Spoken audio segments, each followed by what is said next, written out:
നായ്ക്കയത്തിൻ്റെ അറ്റത്തുള്ള ഒരു വീട്ടിൽ നിന്നും ഒരു മരണവാർത്ത. അതും ഒരു സാധാരണ മരണമല്ല, കാട്ടാനയുടെ കുത്തേറ്റു മരിച്ച ആളിൻ്റെ കഥ. അതിന് പിന്നിൽ മറഞ്ഞിരിക്കുന്നത് എന്താണ്? ഒരു പഴയ പകയോ അതോ ദൈവത്തിൻ്റെ ഒരു ന്യായവിധിയോ? നാമ്പെടുക്കുന്ന പ്രണയം 38-ാം ഭാഗം. നായ്ക്കയത്തിൻ്റെ അങ്ങേയറ്റത്താണല്ലോ ഈ പറഞ്ഞ ആളിൻ്റെ വീട്. ആ പ്രദേശങ്ങളിലുള്ള ആളുകളെ അധികമൊന്നും ജിമ്മിക്ക് പരിചയമില്ല. അടുത്ത് പരിചയമില്ല എന്നേ ഉള്ളൂ. പലരും ഓഫീസിൽ ഓരോരോ കാര്യങ്ങൾക്ക് വേണ്ടി വന്ന വകയിൽ കണ്ടു പരിചയമുണ്ട്. എന്നാലും പേര് കേട്ടപ്പോൾ പെട്ടെന്ന് ഇതാരെന്ന് പിടികിട്ടിയില്ല. നായാട്ടുകാരനാണെന്ന് കൂടി കേട്ടതുകൊണ്ട് കൂടുതലായി അന്വേഷിക്കാൻ പോയതുമില്ല. ഇട്ടിയവരാച്ചൻ്റെ ശവമടക്ക് നടന്ന ശനിയാഴ്ച അവർക്ക് ഓഫീസിൽ ജോലിയുള്ള ദിവസമായിരുന്നു. വൈകുന്നേരം ശങ്കരൻ രോഗിയുടെ വിവരം അന്വേഷിക്കാൻ ജിമ്മിയുടെ അടുത്ത് വന്നു. പരിക്കിൻ്റെ വിവരങ്ങൾ തിരക്കി കഴിഞ്ഞപ്പോഴേക്കും ചായയും കടിയും എത്തി. ചായ കുടിച്ചുകൊണ്ടിരിക്കുമ്പോഴാണ് ശങ്കരൻ ചോദിച്ചത്, ഇന്ന് ആന കുത്തിക്കൊന്ന ഇട്ടിയവരാച്ചൻ്റെ കാര്യം സാറ് കേട്ടില്ലായിരുന്നോ? അത് ആരാണെന്ന് മനസ്സിലായോ സാറിന്? അതിന് ആ ഭാഗത്തുള്ള ആൾക്കാരെ ഒന്നും എനിക്കറിയത്തില്ലല്ലോ ശങ്കര.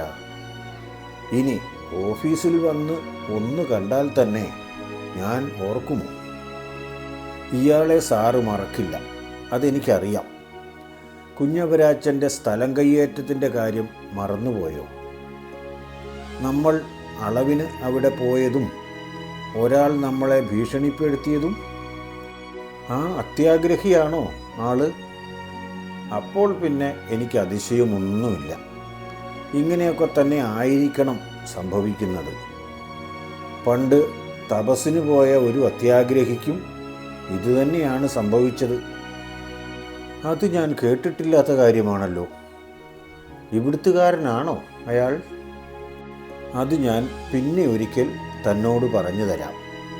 അത് ഇവിടുത്തുകാരനല്ല, നടന്ന സംഭവവും ആയിരിക്കില്ല. ഒരു ഗുണപാഠ കഥയാണ്. എപ്പോഴെങ്കിലും സമയം കിട്ടുമ്പോൾ പറയാം. അപ്പോഴേക്കും അടക്കം കഴിഞ്ഞ് ആളുകൾ വരുന്നുണ്ട്. അവരിൽ നിന്ന് 1-2 പേർ ക്വാർട്ടേഴ്സിലേക്ക് വന്നു. അവർ പറഞ്ഞു കൊടുത്തതിൽ നിന്ന് കുറേ കാര്യം കൂടി അറിഞ്ഞു. ചേടത്തി അടുക്കളയിലായിരുന്നതുകൊണ്ട് ഈ വിവരം അന്നേരം അറിഞ്ഞില്ല. പിന്നെ അമ്മച്ചിയോട് പറഞ്ഞപ്പോൾ അതിനോടൊപ്പം തന്നെ ജിമ്മി പറഞ്ഞത് ഇതാണ്: പണ്ടൊക്കെ ദൈവം പിന്നെ പിന്നെ എന്നും ഇപ്പോൾ ദൈവം കൂടെ കൂടെ എന്നുമല്ലേ അമ്മ പറയുന്നത്? അത് വളരെ ശരിയാണെന്നാണല്ലോ എനിക്കിപ്പോൾ തോന്നുന്നത്. അതെന്താടാ നീ അങ്ങനെ പറഞ്ഞത്?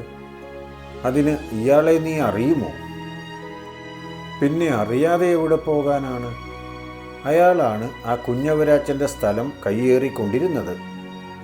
സ്ഥലം അളക്കാൻ പോയ ഞങ്ങളെ ഭീഷണിപ്പെടുത്തിയതും അയാൾ തന്നെയാണ്. അയാളുടെ ആളുകളാണോ എനിക്ക് പണി തന്നത് എന്നും ഞാൻ ന്യായമായും സംശയിക്കുന്നു. അയാളും കൂടെ ഉണ്ടായിരുന്നോ എന്നും സംശയമുണ്ട്. എന്തായാലും അയാൾക്ക് കിട്ടാനുള്ളത് കിട്ടിയല്ലോ. അതുകൊണ്ടിനി എനിക്ക് അതിനെപ്പറ്റി ഓർത്തുള്ള ഒരു വിഷമം വേണ്ട.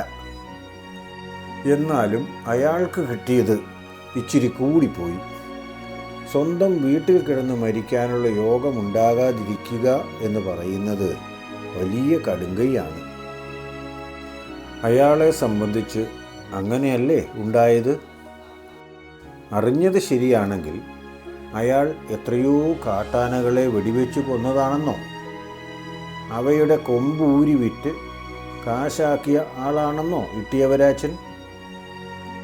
എല്ലാ ആനകൾക്കും വേണ്ടി ഒരു ആന പ്രതികാരം ചെയ്തു എന്ന് വേണമെങ്കിൽ വിചാരിക്കാം. നീ പറഞ്ഞത് എന്തായാലും അപ്പച്ചനെ കണ്ട് ചോദിച്ചാൽ വിവരം ഏകദേശം അറിയാം. ഇന്നിപ്പോൾ അപ്പച്ചനും വലിയ സങ്കടത്തിലായിരിക്കും. പഴയ കൂട്ടുകാരനായിരുന്നു എന്നാണ് ഇപ്പോൾ വന്നയാൾ പറഞ്ഞു കേട്ടത്. ഒരുമിച്ച് ഈ പുല്ലരിയിൽ വന്നതാണ് പോലും. അടക്ക് കഴിഞ്ഞ് നേരത്തെ വന്നായിരുന്നേൽ വൈകിട്ടൊന്ന് പോയി കാണാമായിരുന്നു. ഇനി കാണാൻ പോവുകയൊന്നും വേണ്ട അമ്മച്ചി. ഏതെങ്കിലും കാരണവശാൽ ഈ വഴിക്കെങ്ങാനും വരികയാണെങ്കിൽ ഇവിടെ നിന്ന് നമുക്ക് ചോദിക്കാം. അല്ലാന്നുണ്ടെങ്കിൽ പിന്നെ കാണുമ്പോൾ എങ്ങാനും ചോദിക്കാം. ഏതായാലും ഇന്ന് വരാൻ എനിക്ക് പറ്റില്ലല്ലോ. അതുകൊണ്ടാണ് അമ്മച്ചിയും പോകണ്ട എന്ന് ഞാൻ പറഞ്ഞത്. എന്നാൽ ഞാൻ പോകുന്നില്ല. അതുപോലെ ഏതായാലും സമയം കുറേ ആയല്ലോ. നിനക്കിനി കട്ടൻ കാപ്പി കുടിക്കുകയോ മറ്റോ വേണോ? കാപ്പി കുടിക്കണം. ഏതായാലും അമ്മച്ചി കാപ്പി വെച്ചു, കുടിച്ചേക്കാം. അന്നമ്മച്ചേടത്തി കാപ്പി തിളപ്പിക്കാൻ അടുക്കളയിലേക്ക് പോയപ്പോഴേക്കും സാറാമ്മയും സിൽവിയും ബേബിയും കൂടി വന്നു. സിൽവി കോളേജിൽ നിന്നും ബേബി സ്കൂളിൽ നിന്നും വരുന്ന വഴി തന്നെയാണ്. അതിനടുത്ത സമയം നോക്കി സാറായമ്മയും കൂടി വന്നു എന്നേ ഉള്ളൂ. അപ്പച്ചൻ ചേട്ടൻ ശവമടക്കിന് പോയിട്ട് വന്നില്ല. അടക്കിന് പോയ അപ്പച്ചൻ ചേട്ടൻ ഇതുവരെ വന്നില്ല ചേട്ടത്തി. സമയം കുറേ ആയല്ലോ. 2 മണിക്ക് ശവസംസ്കാര ശുശ്രൂഷ എന്നാണല്ലോ പറഞ്ഞിരുന്നത്. കണ്ടമാനം ആളുകൾ കാണും ജിമ്മി സാറേ. അവർക്ക് ബന്ധുക്കളായിട്ടും സുഹൃത്തുക്കളായിട്ടും കുറേ ആളുകളുണ്ട്. അതുകൊണ്ട് എല്ലാവരും വരികയും റീത്ത് വയ്ക്കുകയും മറ്റെല്ലാം ചെയ്യണ്ടേ. അങ്ങനെ വരുമ്പോൾ സമയം കൂടുതൽ വേണ്ടി വരും. 2 മണിക്ക് വീട്ടിൽ നിന്ന് ആരംഭിക്കും എന്നല്ലേ പറഞ്ഞത്. അപ്പോൾ പള്ളിയിലേക്ക് അവിടുന്ന് ഇറങ്ങുമ്പോൾ തന്നെ ചിലപ്പോൾ 4 മണിയോടടുത്ത് കാണും. പിന്നെ പള്ളിയിലെ ചടങ്ങുകളും സിമിത്തേരിയിലെ ചടങ്ങുകളുമെല്ലാം കഴിയണ്ടേ. അപ്പച്ചൻ ഇങ്ങോട്ട് വരുമ്പോഴേക്കും ഇന്ന് വൈകുന്നേരമായിരിക്കും അല്ലേ. സന്ധ്യയ്ക്ക് മുമ്പ് എത്താൻ കഴിഞ്ഞാൽ തന്നെ ഭാഗ്യം. സന്ധ്യയ്ക്ക് മുമ്പേ വരുമായിരിക്കും. വേറെ എവിടെയും പോകാൻ സാധ്യതയില്ല. ഒന്നും പറഞ്ഞിട്ടില്ല. അല്ല, ചേടത്തിയൊക്കെ ഇങ്ങ് വന്നപ്പോൾ കൂടെ സിൽവി ഉണ്ടായിരുന്നല്ലോ. ഒരു മിന്നായം പോലെ കണ്ടിരുന്നു. ഇപ്പോഴാൾ എങ്ങോട്ട് പോയി? അമ്മയുടെ അടുത്തേക്ക് പോയോ? അടുക്കളയിലേക്ക്? അവൾ നേരെ അടുക്കളയിലേക്ക് പോയി. അമ്മച്ചിയെ കാപ്പിയിടുന്നതിൽ സഹായിക്കാനായിരിക്കും. ചെയ്യട്ടെന്നേ. വീട്ടിൽ നിന്നും ഒന്നിനും കൂടി തരില്ല. ഇവിടെയെങ്കിലും എന്തെങ്കിലും ചെയ്യുന്നുണ്ടല്ലോ. നല്ല കാര്യം. എനിക്കത് കണ്ടിട്ട് സന്തോഷമാണ്. സിൽവിയും അന്നമ്മച്ചേടത്തിയും കാപ്പിയും കഴിക്കാനുള്ള ചെറുകടിയുമായി തീൻമേശയുടെ സൈഡിലേക്ക് വന്നു. അന്നമ്മച്ചേടത്തി കാപ്പി എടുത്തിരിക്കുന്നു. സിൽവി കൊച്ച് ചെറുകടി പ്ലേറ്റ് എടുത്തുകൊണ്ട് വരുന്നു. എല്ലാം കൊണ്ടുവച്ചതിന് ശേഷം പുറത്തേക്ക് വന്നു. സംസാരിച്ചുകൊണ്ട് നിന്ന സാറാമ്മയെയും ബേബിയെയും ജിമ്മിയെയും വിളിച്ചു. ബേബി അപ്പോഴേക്കും കുറച്ചപ്പുറത്ത് പന്ത് കളിക്കാൻ പോയിരുന്നു. അവൻ വരുമ്പോൾ കൊടുക്കാമെന്ന് തീരുമാനമായി. എല്ലാവരും മേശയുടെ അരികിലേക്ക് നീക്കിയിട്ട കസേരകളിൽ ഇരുന്നു. അല്ല ടീച്ചറെ, ഇപ്പോൾ ഒരു ആരോപണം കേട്ടല്ലോ. അതിൻ്റെ ശരി വിവരമൊന്ന് അറിയണമെന്നുണ്ടായിരുന്നല്ലോ. ടീച്ചർ വീട്ടിൽ ഒരു അടുക്കളപ്പണിക്കും കൂടി കൊടുക്കില്ലേ? അങ്ങനെയാണല്ലോ സാറാമ്മച്ചേടത്തി ഇപ്പോൾ പറഞ്ഞത്. ശരിയാണെങ്കിൽ ഇവളെ നന്നായി ഒന്ന് കിഴുക്കി വിടേണ്ടതാണ്. ഒരു കാര്യം ഞാൻ പറഞ്ഞേക്കാം. അമ്മച്ചി വെറുതെ പറഞ്ഞതായിരിക്കും. അതും കേട്ടുകൊണ്ട് എന്നെ കുറ്റം വിധിക്കാൻ വന്നേക്കരുത്. വീട്ടിൽ എന്നോട് പറയുന്ന പണികളെല്ലാം ഞാൻ ചെയ്യാറുണ്ട്. ഇവിടെ വരുമ്പോൾ ഞാൻ പറയാതെ ചെയ്യുന്നതിന് കാരണം ഇവിടെ നിന്നും ആരും എന്നോട് ഒന്നും പറയില്ല എന്നതുകൊണ്ടാണ്. പറയുന്ന അമ്മച്ചി ആയിരുന്നെങ്കിൽ പറയുന്നത് കാത്ത് ഞാൻ ഇരുന്നേനെ. എന്തിനാണ് വെറുതെ രണ്ടുപേരും ഓരോന്ന് പറഞ്ഞ് വഴക്ക് കൂടുന്നത്? സിൽവി കൊച്ച് വേണ്ട സമയത്ത് വേണ്ടതുപോലെ പണിയെടുക്കാൻ കഴിയുന്ന കൊച്ചാണ്. എനിക്കത് നന്നായി അറിയാം. അതുകൊണ്ട് തന്നെ ആളുള്ളപ്പോൾ എന്തിനാണ് എന്ന് വിചാരിച്ചാണ് അവൾ വീട്ടിൽ ഒന്നും ചെയ്യാത്തത്.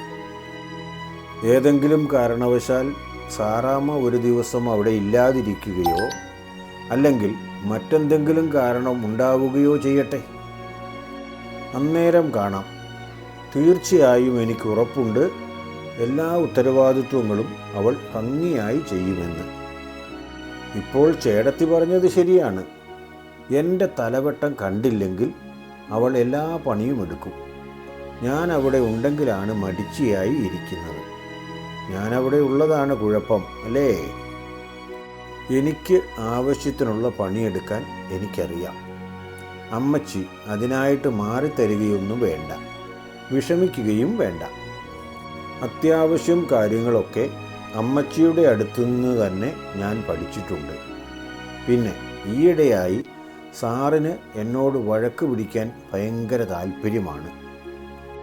എന്തു ചെയ്യാം? തലയ്ക്ക് അടി കിട്ടിയതുകൊണ്ടായിരിക്കാം. ബോധം പോയോ എന്നാണ് എൻ്റെ സംശയം. അമ്മച്ചി കേട്ടല്ലോ പറയുന്നത്. എൻ്റെ ബോധം പോയി എന്നാണ് ഇവൾ പറയുന്നത്. ഇവളെ പഠിപ്പിച്ച് ജയിപ്പിച്ചല്ലോ എന്നോർത്താണ് എനിക്ക് ഇപ്പോൾ വിഷമം.